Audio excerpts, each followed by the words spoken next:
Hi guys, welcome back to Rick's Corner. Well, I'm back in good health. I'm back doing the shows, and I've never felt better. Somebody wrote on one of my shows a few weeks ago, boy, that man sounds really ill. He's not doing well at all. I guess you could say that was true, back then, a few weeks ago, but I got cleared from my doctors a couple of weeks ago. Everything's good. I feel better now, honestly, than I felt 2 years ago. I don't know if I was carrying something around for a long time or not. My workouts are back to full body parts. I'm maintaining weight at 200.6. 3 weeks in a row now. I weigh myself every morning at 6 a.m. when I get up. 200.6. Hasn't gone up, hasn't gone down. And I'm eating a lot of food. So I guess my body's starting to normalize and stabilize from where it was with the pneumonia. And this might be my new weight. And I'm not bad. I don't care. I like it. It's nice being lean. It's lean and muscular rather than being bulky and thick and carrying a lot of weight around. A lot of water, basically. Anyway, for all you guys that question how it was and how I feel really good. This is a serious sickness that I had. It's a bacterial infection in the lungs and the heart, and many people die from it, and many people take months to heal. But I honest to God, after I got to my doctor 3 weeks ago, he says, I've never seen anybody heal so fast. And I tell you, like I said, the gym was key. I didn't go heavy. I just was consistent, eating right and getting rest, and I feel great. So I want to talk about various exercises that people do when they want to do exotic exercise for shaping movements and this movement and that movement, because I see it a lot, and I was guilty of it years ago. I started as a power lifter, bench press, squat, and deadlift, and that was pretty much my foundation for lifting, because you needed to be strong and thick and build a foundation like you do for a house. And then bodybuilding on top of that, adding some curls, adding some triceps, adding some shoulder work. You need to know when to stop adding, and I'm as guilty as anybody. I remember training sometimes 2.5 hours and having to do curls, and then maybe dumbbell curls and barbell curls and then preacher curls and one-arm concentration curls and cable curls. And it's like, at the time I thought I was doing the right thing, but man, was I overtraining. I can't believe how much I was doing. It was ridiculous, 25 sets. And the same thing on other exercises that I didn't really need, from laterals to cable laterals, to front presses, to rear presses, to upright rows. There's only so much you can do. Over the years, I've realized that less is more, and it works better. I see guys come in the gym and spend very little time, and all of a sudden they're getting thick and huge and muscular. And I asked a lot of them why. Why is this happening? They said, I'm doing bare minimum, I'm getting rest. And in your mind and in my mind, we know that we need to train. But we get a little insecure when we take time off. We look in the mirror and think we're falling apart. When I was sick, I was falling apart, but I put those pieces back together. So I'm back in training, and I started thinking, okay, let's just do less is more. I don't need to do all these exotic exercises. The muscles, like Doug Brignoli say, they only work one way. They contract and they relax. So I started going back to doing some chest machine. I use the hammer, which I really like. It's like, it comes together and it's like doing dumbbells. Okay. Back in the day when I was training, I would do bench presses, heavy too, and it allowed me to get strong. I don't know that it added that much size, but we would do bench presses, then incline presses, and side flies with dumbbells. Those 3 exercises, that's all we did. If we wanted to vary that, we would remove the dumbbell flies, and we would do cable crossovers instead. We wouldn't add one and keep both, so we would do that instead. Sometimes we would do cable crossovers and superset them with dips. So there's ways to work around stuff without overtraining. Now, when I came back, I could do very little. I just didn't want to overexert myself and have a relapse. So I started using the hammer machine, and then I'd go and I use an incline machine, and then I'd do a couple of pec decks, 2 sets, 2 sets, 2 sets, 6 sets total. Very light, very light. And then I introduced some seated one arm for the back. Pull downs I was going to do, but my shoulders were hurting really bad, so I didn't do those. And that's all I would do. And the next day I would come in and maybe do a couple of sets of bicep, a couple of sets of tricep. Next day, a few sets of legs. Now, okay, I'm 3 weeks back into it. I'm doing complete workouts now, and today I did chest. Okay, so I did the hammer machine, I did the pec deck, and I did the hammer machine for inclines, and I got a good pump, and I felt pretty good. 3 exercises, all I needed. Now, I've always had done a lot more than that, but this is all I needed. Then I went over and I did shoulder, so I did the lateral machines for delts, did the dumbbells bent over and front, and then seated presses on the Smith machine. That was it. That was a good workout for me, and I feel like that's just enough. It's just enough to stimulate and grow.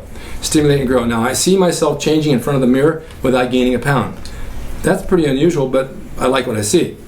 So So for all you guys who think you have to do exotic exercises, you know, we got to do the shaping movement, we got to do that movement, this movement. I was a firm believer of the same thing, but I don't think it's really necessary.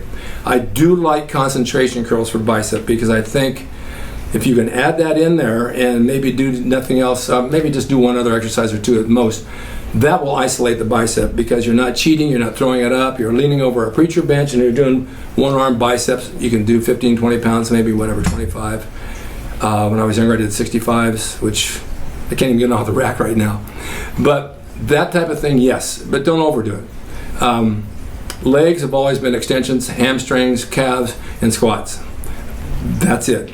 Leg press I do, but leg press doesn't seem to get the quad like the squats do, and even Smith machine squats. But with the knee replacement coming due, I can't squat, so I do the best I can.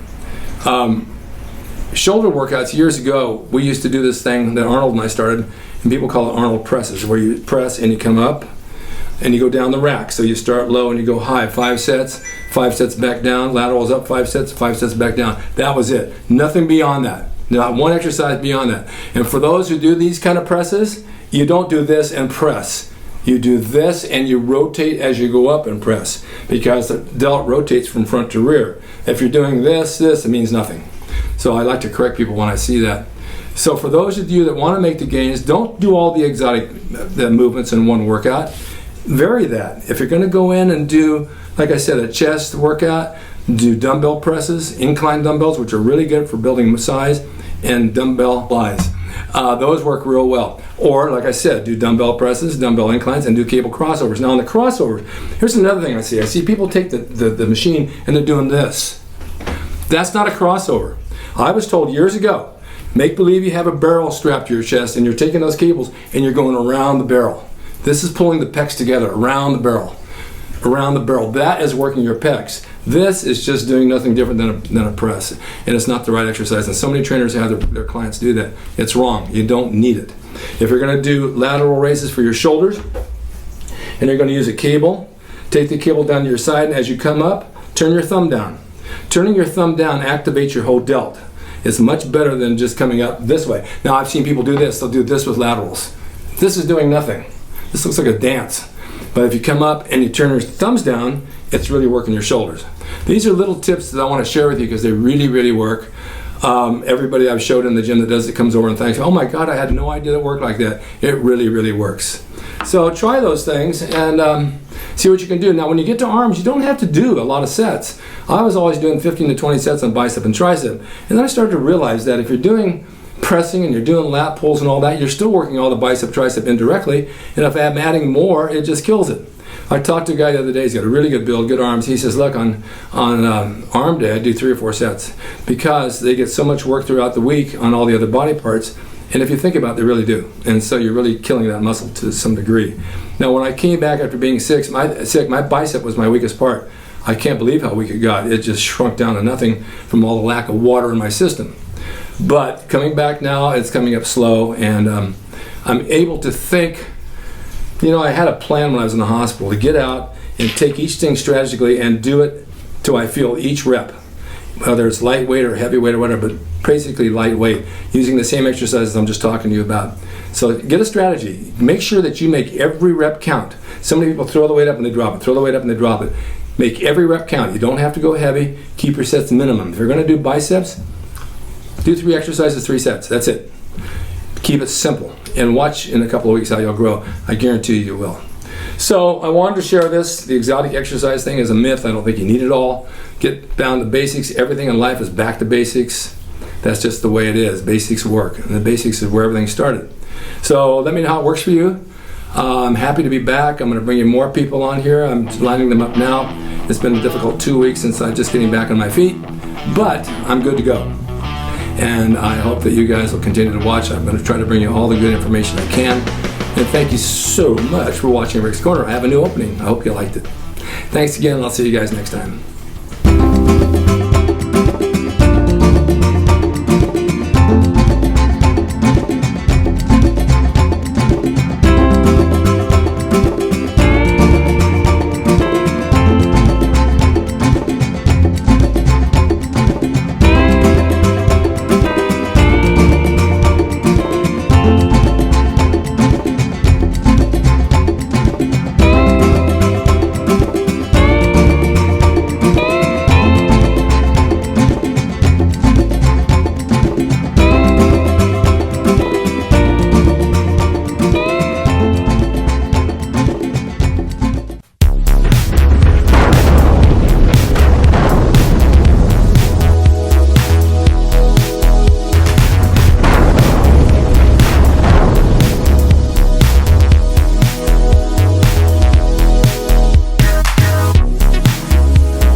drasin.com. He is the equalizer, baby. See you next time.